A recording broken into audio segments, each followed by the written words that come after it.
Cosa devi sapere per fare una buona pianificazione successoria?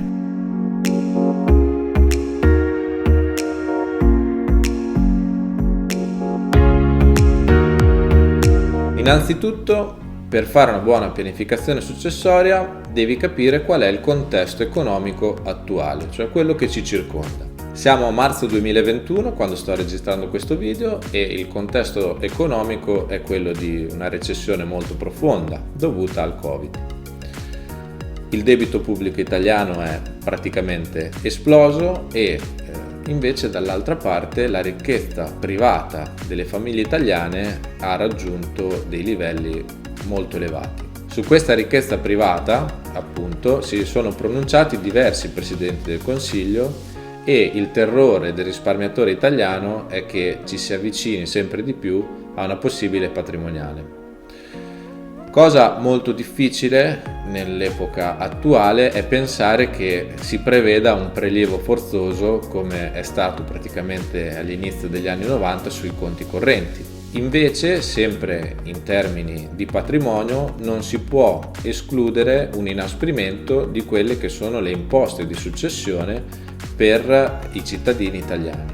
Questo perché già da diversi anni dall'Unione Europea ci hanno fatto notare che le imposizioni fiscali sul trasferimento di patrimonio in caso di successione rispetto agli altri stati membri appunto dell'Unione Europea è molto più agevolata in Italia. Cosa invece da non escludere è quello dell'inasprimento delle imposte sulle successioni.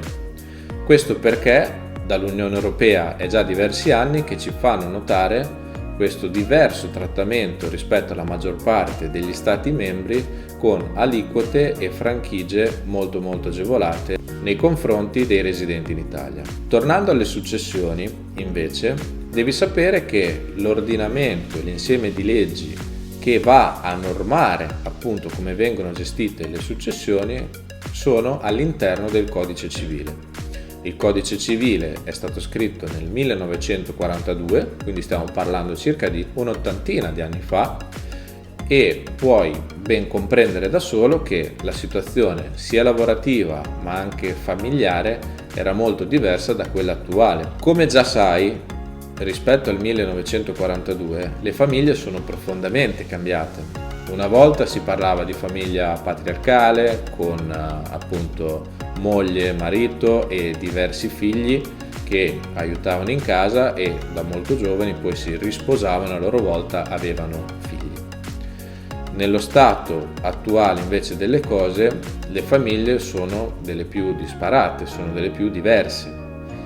Nel 2016 è entrata in vigore per esempio la legge Cirinnà che ha normato l'unione civile tra persone dello stesso sesso, le convivenze delle coppie di fatto e le ha affiancate all'unica formula di unione che avevamo fino a quel momento, che era quella del matrimonio. Altro aspetto è quello delle famiglie allargate, quindi ci sono coniugi divorziati che si risposano, che hanno figli sia dal primo matrimonio che dal secondo matrimonio e quindi non è da sottovalutare questo aspetto in un'ottica di pianificazione successoria e quindi di gestione dell'eredità. Il Codice Civile, nel momento in cui è stato scritto e con quel tipo di famiglia appunto ben presente nella mente di chi redigeva queste leggi, va a tutelare in primis quella che è la famiglia della persona defunta, quindi il coniuge e i figli se presenti, o in alternativa la famiglia di origine, quindi nel momento in cui non fossero presenti i discendenti, cioè i figli o il coniuge, una parte o tutto il patrimonio verrebbe restituita alla famiglia di origine. Di conseguenza, genitori se in vita, fratelli, nipoti, zii, eccetera, eccetera. Questo molto spesso non rappresenta le vere volontà di una persona che viene a mancare. Quindi è fondamentale che tieni a mente alcuni aspetti davvero importanti per fare una corretta e una buona pianificazione successoria.